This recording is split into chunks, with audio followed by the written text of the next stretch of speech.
আসসালামু আলাইকুম ওয়া রাহমাতুল্লাহ।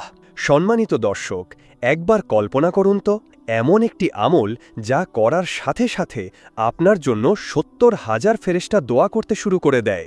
কোনো সাধারণ মানুষের দোয়া নয়, কোনো পীর বুজুর্গের দোয়া নয়, বরং মহান আল্লাহর নূরের তৈরি নিষ্পাপ পবিত্র ফেরেশতাদের দোয়া।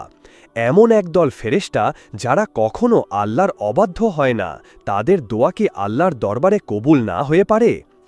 আজ আমরা আল্লাহর এমনই এক অত্যন্ত প্রিয় আমল নিয়ে কথা বলবো, যা পালন করা খুবই সহজ, কিন্তু এর প্রতিদান অবিশ্বাস্য রকম বিশাল।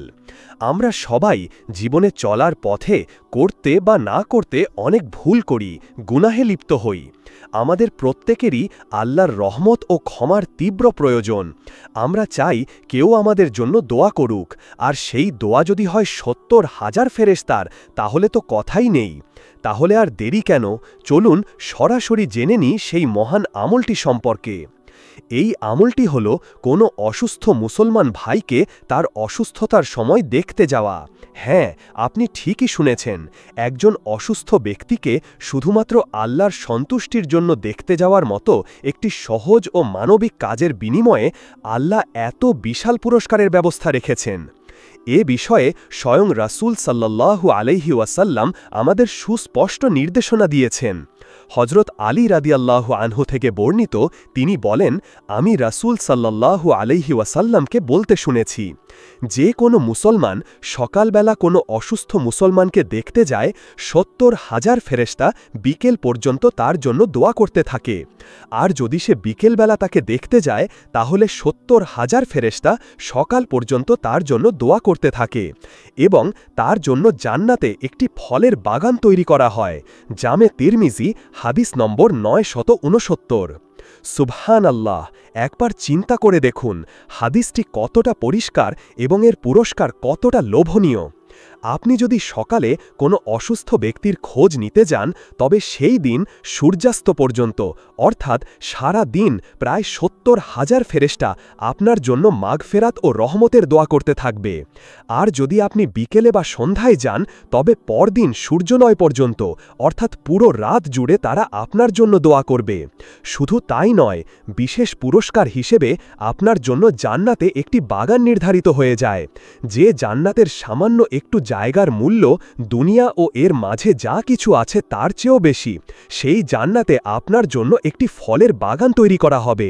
এটা কোনো সাধারণ প্রতিদান নয়, এটা মহান রবের পক্ষ থেকে তার বান্দার জন্য এক বিশেষ উপহার।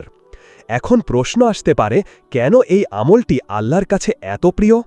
প্রথমত, ইসলাম একটি সামাজিক ধর্ম। এখানে শুধু নিজের এবাদত বন্দেগী নিয়ে ব্যস্ত থাকলেই চলে না, বরং অন্যের অধিকার ও অনুভূতির প্রতিও খেয়াল রাখতে হয়। একজন মুসলমানের ওপর আরেকজন মুসলমানের যে কয়েকটি হক বা অধিকার রয়েছে, তার মধ্যে অন্যতম হল অসুস্থ হলে তাকে দেখতে যাওয়া। যখন আপনি কোনো অসুস্থ ব্যক্তিকে দেখতে যান, তখন আপনি আল্লাহর দেওয়া একটি দায়িত্ব পালন করেন। দ্বিতীয়ত, এই কাজটি সহমর্মিতা ও ভালোবাসার প্রকাশ। একজন মানুষ যখন অসুস্থ হয়ে বিছানায় পড়ে থাকে, তখন সে শারীরিক কষ্টের পাশাপাশি মানসিকভাবেও দুর্বল হয়ে পড়ে। একাকিত্ব তাকে গ্রাস করে। এমন সময় আপনি যখন তার পাশে গিয়ে দাঁড়ান, তাকে সান্ত্বনার কিছু কথা বলেন, তার জন্য দোয়া করেন, তখন সে মানসিক শক্তি ফিরে পায়। সে অনুভব করে যে সে একা নয়। এই ভালোবাসা ও সহমর্মিতার বিনিময় আল্লাহ ভালোবাসার মাধ্যমেই দেন। তিনি তার ফেরেশতাদেরকে আপনার প্রতি ভালোবাসা প্রকাশ করতে নির্দেশ দেন, আর ফেরেশতারা আপনার জন্য দোয়া করতে থাকে। তৃতীয়ত, অসুস্থ ব্যক্তিকে দেখতে যাওয়ার মাধ্যমে নিজের ভেতর কৃতজ্ঞতাবোধ জন্মায়। যখন আপনি একজন রোগীকে কষ্টের মধ্যে দেখেন, তখন নিজের সুস্থতার জন্য আল্লাহর প্রতি শুকরিয়া আদায়ের অনুভূতি তীব্র হয়। আমরা প্রায়ই সুস্থতার নিয়ামতকে ভুলে যাই। এই সাক্ষাৎ আমাদের মনে করিয়ে দেয় যে সুস্থতা আল্লাহর কত বড় একটি উপহার। ফলে আমরা আরও বেশি বিনয়ী ও কৃতজ্ঞ বান্দা হওয়ার প্রেরণা পাই। চতুর্থত, এটি আমাদের মৃত্যুর কথা স্মরণ করিয়ে দেয়। হাসপাতালের বেডে শুয়ে থাকা মানুষটিকে দেখে আমাদের মনে পড়ে, একদিন আমাদেরও এই অবস্থায় পড়তে হতে পারে। এই দুনিয়ার জীবন চিরস্থায়ী নয়। এই অনুভূতি আমাদেরকে গুনাহ থেকে দূরে থাকতে এবং পরকালের জন্য প্রস্তুতি নিতে উৎসাহিত করে। তাহলে কিভাবে আমরা এই আমলটি করব এর কিছু সুন্দর আদব রয়েছে। ১. আপনার নিয়তকে খালেস করুন।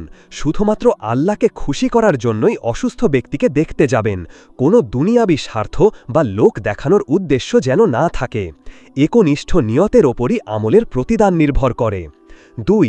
সঠিক সময় নির্বাচন করুন। এমন সময় যান যখন রোগী বা তার পরিবারের কোনো অসুবিধা হবে না। রোগীর বিশ্রামের সময় বা তাদের খাবারের সময় এড়িয়ে চলুন। ৩. রোগীর কাছে বেশিক্ষণ অবস্থান করবেন না, তার কষ্টের কারণ হবেন না। অল্প সময় বসুন, তাকে সান্ত্বনা দিন এবং তার আরোগ্য লাভের জন্য দোয়া করুন। ৪. তাকে হতাশ করবেন না, বরং তাকে আল্লাহর রহমতের কথা স্মরণ করিয়ে দিন। বলুন যে অসুস্থতার মাধ্যমে আল্লাহ বান্দার গুনাহ মাফ করে দেন এবং তার মর্যাদা বৃদ্ধি করেন। তাকে ধৈর্য ধারণ করতে বলুন এবং সবরের ফজিলত সম্পর্কে জানান। ৫. তার জন্য বিশেষভাবে দোয়া করুন। রাসূল সাল্লাল্লাহু আলাইহি ওয়াসাল্লাম আমাদের একটি চমৎকার দোয়া শিখিয়েছেন। রোগীর কাছে গিয়ে ৭ বার এই দোয়াটি পাঠ করলে আল্লাহ তাকে রোগ মুক্তি দান করেন, যদি তার মৃত্যু নির্ধারিত না হয়ে থাকে। দোয়াটি হল, আসআলুল্লাহাল আযীমা রব্বাল আরশিল আযীম আন ইয়াশফিয়াকা। এর অর্থ হল, আমি মহান আল্লাহর কাছে প্রার্থনা করছি, যিনি মহান আরশের রব, তিনি যেন আপনাকে আরোগ্য দান করেন। আমিন। ৬. সম্ভব হলে তার জন্য কিছু ফল বা স্বাস্থ্যকর খাবার নিয়ে যেতে পারেন। এটি পারস্পরিক ভালোবাসা বৃদ্ধি করে। প্রিয় দিনী ভাই ও বোনেরা, আমাদের চারপাশে কত মানুষই তো অসুস্থ হয়ে পড়ে থাকে। আমাদের আত্মীয় স্বজন, প্রতিবেশী, বন্ধু, সহকর্মী, আমরা কি তাদের খোঁজ নিই? আমরা কি পারি না নিজেদের ব্যস্ত সময় থেকে অল্প কিছু সময় বের করে তাদের দেখতে যেতে?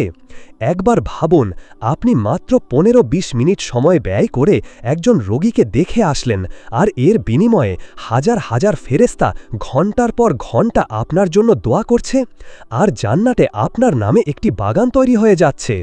এর চেয়ে লাভজনক বিনিময় আর কি হতে পারে?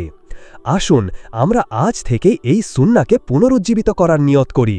আমাদের পরিচিত কেউ অসুস্থ হলেই আমরা তাকে দেখতে যাব ইনশাআল্লাহ আমরা তাকে সান্ত্বনা দেব, তার জন্য দোয়া করব এবং এর মাধ্যমে আল্লাহর সন্তুষ্টি ও মহান পুরস্কার অর্জন করব। মহান আল্লাহ সুবহানাহু ওয়া তাআলা আমাদের সবাইকে এই গুরুত্বপূর্ণ আমলটি একনিষ্ঠতার সাথে পালন করার তৌফিক দান করুন।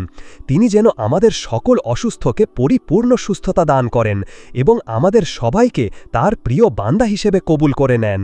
আমিন। আজ এ পর্যন্তই। ভিডিওটি যদি আপনার হৃদয় ছুঁয়ে যায়, তাহলে এটা শেয়ার করে আপনার প্রিয় মানুষদেরকে এই তথ্যটি জানিয়ে দিন, যেন তারাও এটি জানতে পারে। এরকম ইসলামিক তথ্যবহুল ভিডিও সবার আগে পেতে চ্যানেলটি সাবস্ক্রাইব করে পাশের বেল আইকনটি ক্লিক করে রাখুন।